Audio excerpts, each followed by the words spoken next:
Hello, my name is Julie, and today we're going to be talking about my 2023 reading superlatives. I'm not going to be talking about my statistics for my reading spreadsheet. That is going to be an entirely different video, but this is the books that had the most and best or the least and worst of different things. Starting off, the oldest book that I read this year was The Catcher in the Rye by J.D. Salinger. This is from 1951. I really slipped on reading classics this year. The most recent book that I read has not come out yet, and that is A Fate Inked in Blood by Danielle L. Jensen, which is being published in February 2024. The most read book that I read in 2023 was also The Catcher in the Rye, with 3.4 million reviews on Goodreads. Second up, I wanted to mention was The Kite Runner at 3 million. And the least read book that I read in 2023 was The Other Side of Infinity. This was an ARC that I got, a contemporary magical realism book about a girl who can see the future and sees that she's going to fall in love with a boy, but he's also going to die. The longest books I've read have actually made my longest books I have ever read in my life. The third longest book that I read was The Shadow Rising by Robert Jordan, coming in at 1,007 pages, and this is the fourth book in the Wheel of Time. And then number one and number two, I think they're pretty close, but I do believe that this is the correct order. I read The Stand by Stephen King, 1,157 pages. And now the longest book that I have ever read is Oathbringer by Brandon Sanderson at 1,257 pages. And then the shortest books I read, those three were the three novellas that I read this year. Number three was We Have Always Lived in the Castle by Shirley Jackson. This was 146 pages. Then Mammoths at the Gates by Ni Vo, which was 120 pages. And the first book in the series was actually the shortest book I read this year, which was The Empress of Salt and Fortune at just one page shorter, 119. I had three authors that I read more than two books, and I've actually mentioned them all already. I read three Danielle L. Jensen books. I read The Inadequate Heir, The Endless War, and A Fate Inked in Blood. I also read three Stephen King books. I read The Stand, The Long Walk, and Misery. And then I read 5 different books by Brandon Sanderson, and I'm still behind, but now it feels like I'm catching up, and I feel really bad. These are all the books that I read from him. Now I have my genre bests of the year. These are all of my favorite fantasy books that I read this year. These are all of my favorite sci-fi and speculative books that I read this year. These are my favorite mystery, thriller, and horror books that I read this year. And then we have things that don't fit into that category, my contemporary, romance, and anything else. And then I wanted to mention the different reading challenges that I did this year. So I had my 23 in 2023 reading challenge. So this was the top 23 books on my TBR, and I did complete this. Then I have my 12 Friends, 12 Books, 12 Months list. I did complete again. And these were 12 of my mutuals on Instagram recommended me a book each, and I read them throughout the year. Then I had my book club. These were the 12 books that we read together. Each group of 3 had a specific theme. Then I also participated in the Buzzwordathon, as I have for the last couple of years, and I read a book in that month that fit the title prompt. And the last challenge that I did was for my monthly bingo boards that I do throughout the entirety of the year. Every single month had a space that was a color and it made a rainbow. So I read a book in that month that matched that color, and this was the rainbow that I made. Now, my best first books that I read in series, I don't actually own a single one of these physically. We have A Memory Called Empire by Arkady Martine. This is the first in a sci-fi series where our main character is a diplomat to an empire that we're pretty sure they killed the diplomat that came before her. Then we have A Psalm for the Wild Built by Becky Chambers. This is a cozy sci-fi about a monk and a robot getting to know one another and talking about what it means to be living. Then we have Daughter of the Moon Goddess by Su Lin Tun. This is a YA but could be accessible to adults first book in a duology that is inspired by Chinese mythology, where our main character is the daughter of the moon goddess and the warrior that shot down the extra suns. Then we have our best sequels. All of these books, I believe, were improvements upon the book or books that came before them. The first being Oathbringer by Brandon Sanderson. This is probably my favorite book in the series so far. Then we have Artificial Condition by Martha Wells. This is the second book in the Murderbot series. I didn't really like the first book, but I just decided to pick this audiobook up on a whim, and I enjoyed it so much more. I think the humor of Murderbot came across so much better in this book, and maybe because of the audiobook performance than it did in the first one. Then we have Astrid Parker Doesn't Fail by Ashley Herring Blake. I enjoyed the plot of this book so much more and the individual arcs of our characters, a significant amount more than I did in Delilah Green Doesn't Care. And then Jade Legacy. I think this is the biggest accomplishment in the series by a mile. This book takes place over a much longer period of time than the other books and covers so much more, and we really see our characters mature and shift into different roles, and I thought that this was just a resounding accomplishment. Then we have my worst sequels, and these books I do believe are the worst in the series that they come from. First off, we have Assassin's Quest by Robin Hobb. This is like twice the size of the other books in this series, and nothing fucking happens. I was infuriated by all of our characters. We didn't get to pay attention to any of the things that I wanted to pay attention to, and like anything exciting was squished to the end or the beginning while we did nothing for 800 pages. Then we also have The Blood Mirror. I thought that this book was entirely redundant compared to the other books where so much happened. Gavin feels like he's in the exact same position in this book as he was in the last book, and this just felt like filler and setup for book 5, The Conclusion, which I have also heard is not good.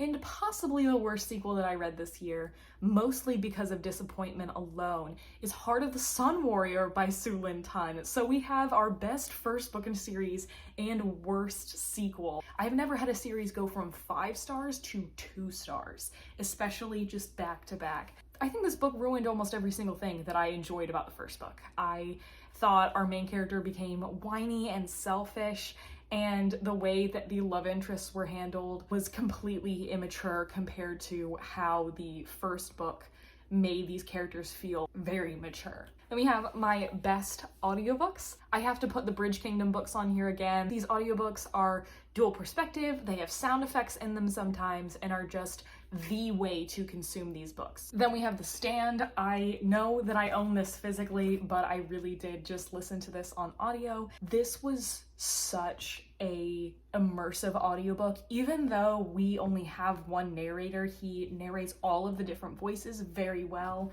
and it didn't feel like a slog to get through, and I just wanted to keep listening even though it's super long.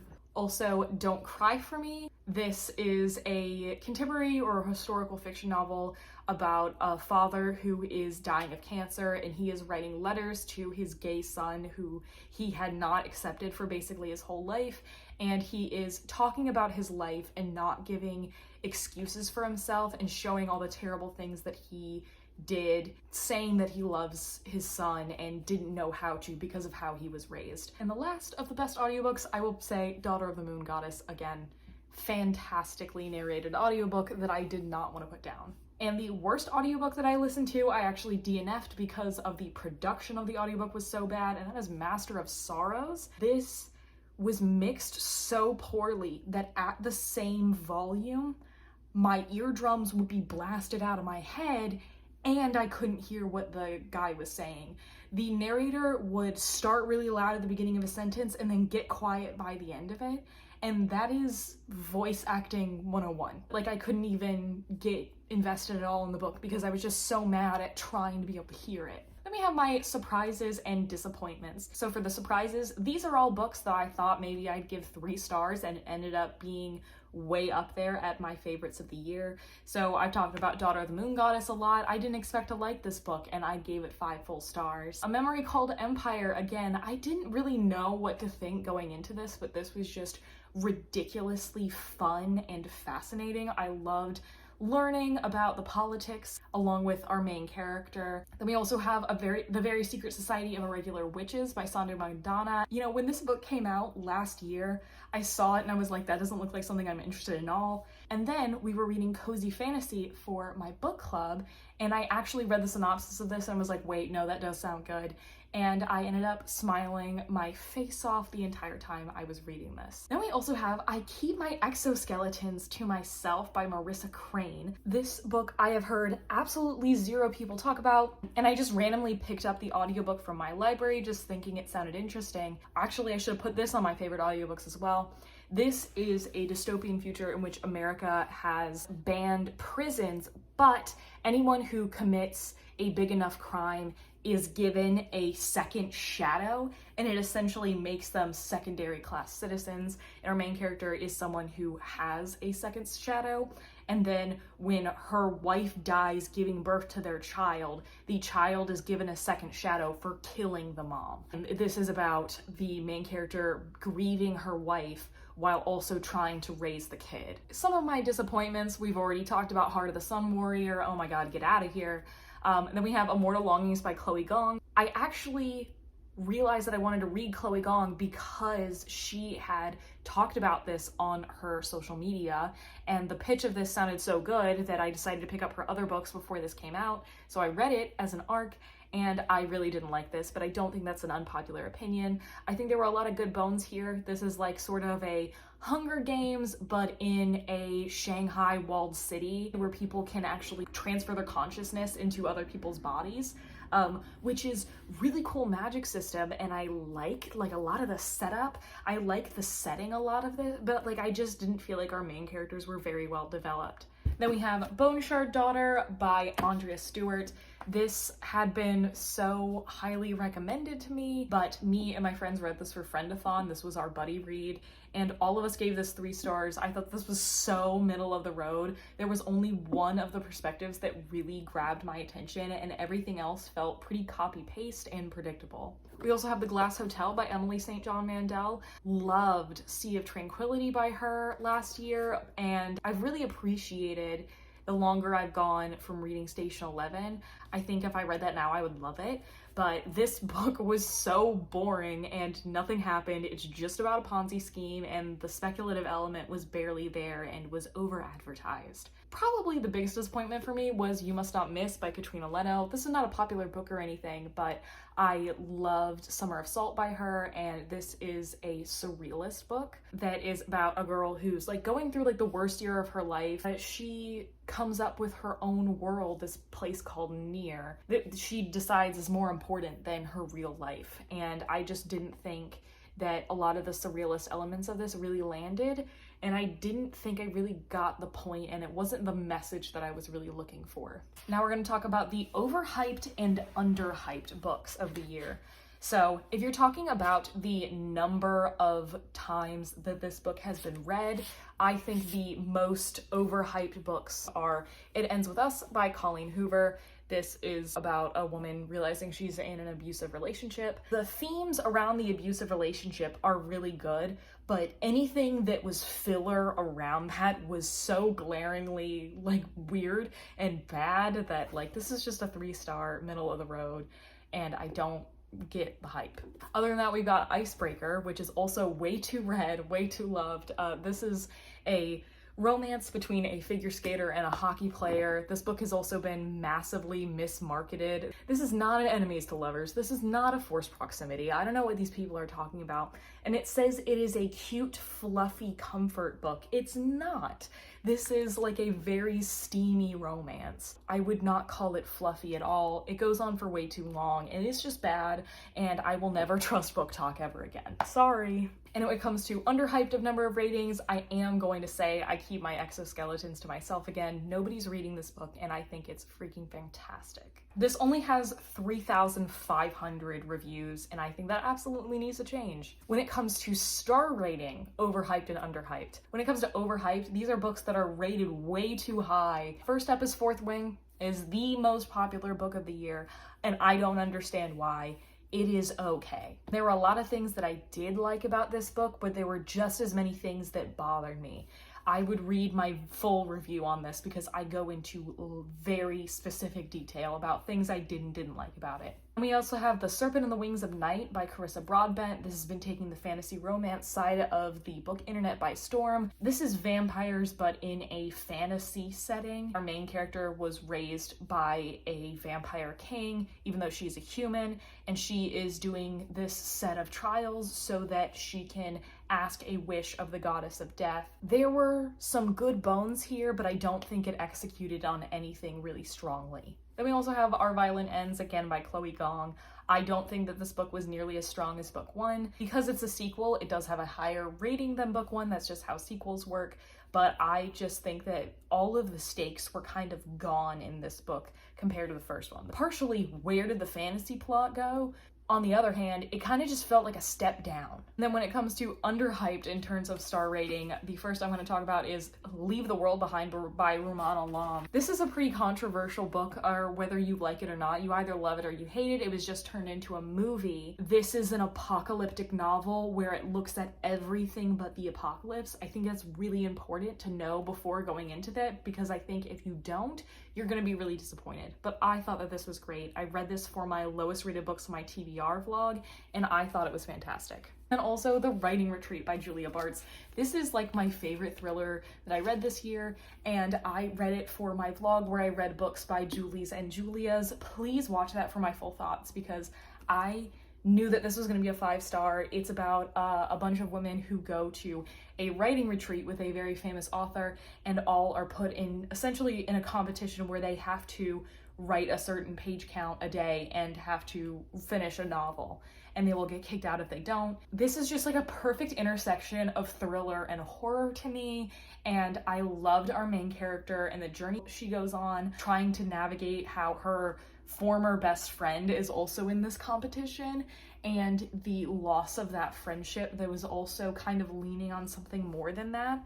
There was just so much that I loved about like the themes and the things that were going on. I've heard people describe this as like a dumb popcorn thriller, and I'm like, did you read the same book as me? Because I thought there were a lot of complex things going on, even though there was a lot of like over-the-top thriller stuff that happened. Then we have low and high ratings that I actually agree with. So these are some of the lowest rated books that I read this year that I agree with the fact that they should have a low rating. And then these are some of the highest rated books that I read this year that I believe also should keep their high rating. Then we have my favorite characters and types of characters that we had. For my favorite main characters that I read, I have a ton.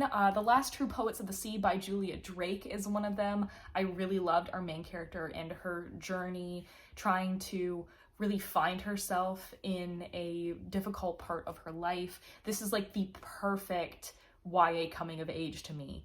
We also have Man Called Uva is about a man who has lost his wife and kind of lost any reason to keep going, and he wants to take his own life, but then a family moves in next door and entirely shakes up his life. I absolutely love him. He's so wonderful. A Dowry of Blood, Constanta is a fantastic character who I was immediately put in the shoes of. When I was reading this book, I felt like I was her. Dowry of Blood is about the wives of Dracula and how they are trying to get out of his alluring toxic pull. Babel by R.F. Kuang. I absolutely loved Robin. This honestly could have gone on my ensemble, but this is from his perspective mostly. Babel is a very complicated book that I'll be talking about more. Hint, hint, wink, wink. but this is about our main character Robin, who was taken away and raised to be this type of magic user where they use translations and different connotations of words to actually change the world around them. He is attending this college in Oxford where he's met with other people who are in the same situation, who were ripped away from their lives and are minorities in this very white, rich, privileged area, and are tackling the colonialism that is very baked into their society. So I also want to put Tress of the Emerald Sea on here. I absolutely loved this book. This is the first of the secret projects, and our main character, Tress, is just a girl who loves her cups, but when her best friend is taken away from her, she decides that she is going to go pirating and go save him. Absolutely loved it. Then when it comes to romantic relationships, my favorites were in The Inadequate Heir and The Endless War. The Bridge Kingdom is a 6-book series that is set up in 2-book duologies. They each follow a different couple. So this was the first time I read this couple and I loved them.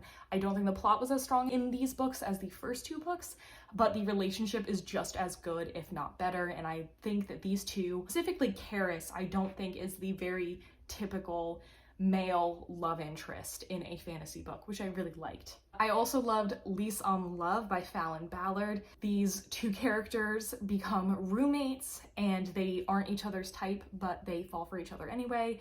Absolutely loved the slow burn romance of this, how they're becoming friends and kind of denying their feelings for each other because they don't think they're ready for it. We also have Astrid Parker again. I absolutely love these 2 together and how they complemented each other. When it comes to ensemble casts, my favorite were from Oathbringer, from The Stand, as well as 1,000 Ships by Natalie Haynes. This is a retelling of the Trojan War and the Iliad and that whole part of Greek mythology, but told only from the eyes of the women. All of these characters were so well defined and also true to the original myths. So much work must have gone into this book. And then we also have How High We Go in the Dark by Sequoia Nagamatsu. This is a intense sci-fi about a world where there's a massive plague that's going on, and we see the effects of this throughout hundreds of years. Each different chapter is a different sort of short story that are interconnected of all these different people who are having different experiences with this plague. Such an impressive ensemble piece. And then when it comes to favorite villain, I would say The Stand is definitely up there. I loved the fight between good and evil in this one and how heavy of a metaphor that was. I'm a big heavy metaphor person. I want to say The Writing Retreat was also a fun villain, and maybe The Inadequate Heir, the dad in that, is a pretty good villain. The best writing, I have already talked about all 3 of these books. Babel, for sure. This is set in the mid-1800s, around the same time that Charles Dickens was writing and the Bildungsroman was really popular. This actually is written in that style and perfectly imitates it. Massive, massive accomplishment. I would also say Dowry of Blood. This book is so short, but it is so vivid, and I just could not put this down while reading it because I was so inside of the book itself. And then again, 1,000 Ships. I thought that this was really well constructed, especially because we essentially have like 2 different timelines that are going on that are intermixed that I didn't catch on to for a minute, but the way that that was constructed, it made these myths that I've read 1,000,000 times in my life entirely new. For the best 2023 releases, I am gonna say Tress of the Emerald Sea for sure. I Keep My Exoskeletons to Myself is also up there, as well as The Writing Retreat. And I'd also say Rouge by Mona Awad, which is a horror about the beauty industry, and He Who Drowned the World by Shelley Parker Chan, which is the sequel to She Who Became the Sun, which is a fantasy that is like almost like a grim dark that is based on a lot of Chinese history. Books that made me emotional, the books that made me sad. Don't Cry for Me, again, was very emotional. Some books that made me laugh or smile. The Very Secret Society of Irregular Witches again. Lease on Love. I was grinning the whole time and texting my friend Katie, who recommended this to me,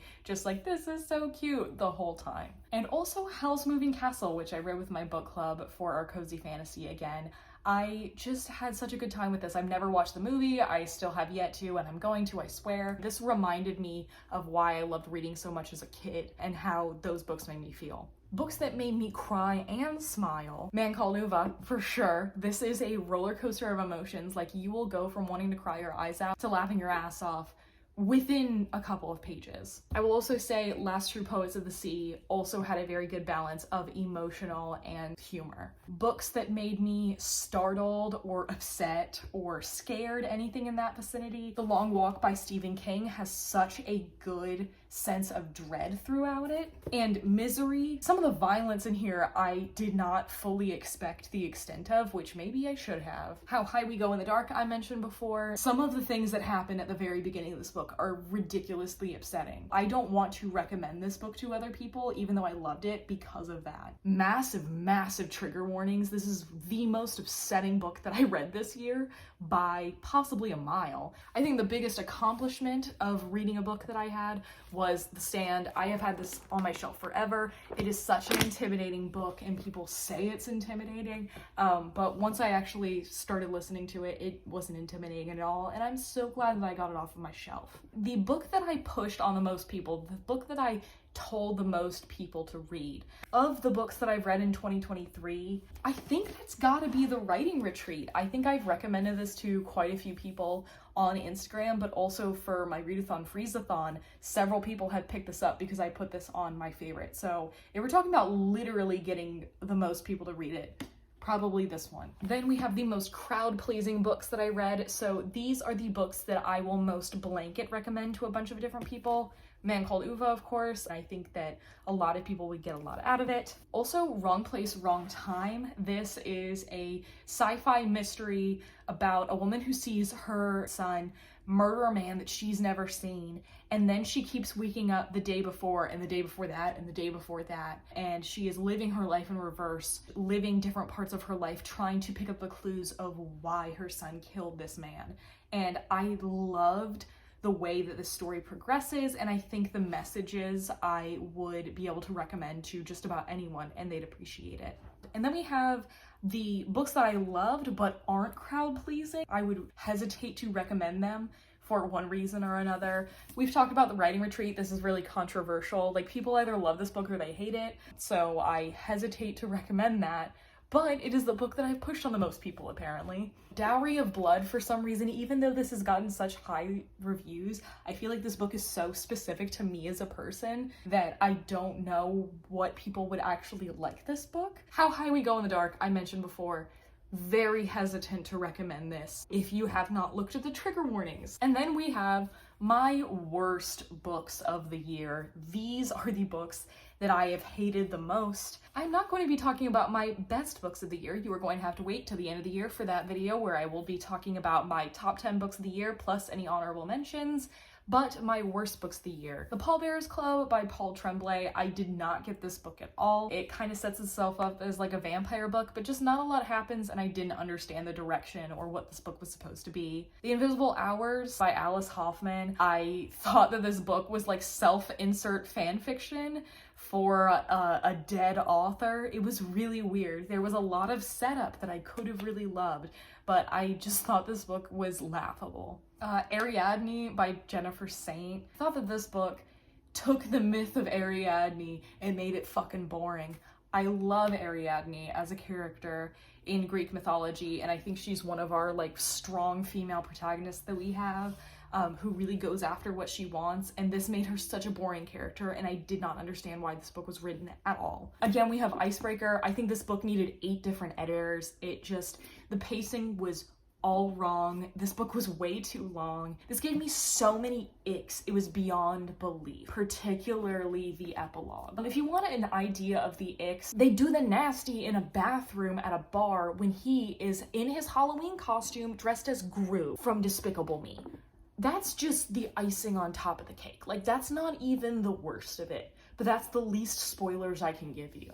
Then we have Sweet Hand. I think this book also needed a lot of editors, but I think the main thing behind this is that the female main character absolutely does not deserve the male main character. And also there are a lot of stakes that are set up of like, the main character says, oh, I could never date him, and like there's no reason why.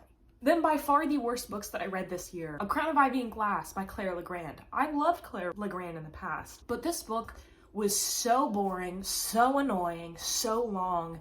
Everything sucked. This pitches itself as like fantasy Bridgerton, and it fails on every metric. Fantasy plot is bad, characters are bad, romance is bad, mystery is bad, the pacing's bad. For some reason, there's spicy scenes in this book, even though these characters are teenagers, which is gross, but also the spicy scene that I did read was really undesirable. It was like a really gross scene, and I was like, why would you want that? And I just hated every second of reading it, so I DNF'd it like 60% of the way through. And then the worst book that I read this year was The Cherished by Patricia Ward. I got this as an e-arc. I just picked it because of the cover and I thought it looked interesting.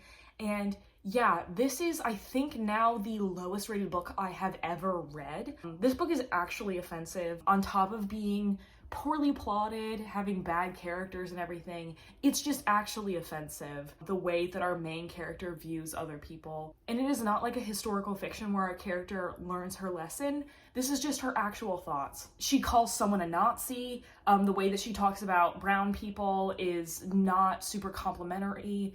Her very pregnant mother, she calls schizo, on top of just like really bad symbolism. It calls itself midsummer in themes, and like it's not. The horror of this is such a failure that there was seriously not a single good thing I could say about this book. But anyway, those are my 2023 superlatives. I have a bunch more 2023 end of the year and 2024 beginning of the year content to come, so please keep an eye out for that. If you'd like to follow me anywhere, my link is in the description, and as always, I'll see you in the next one.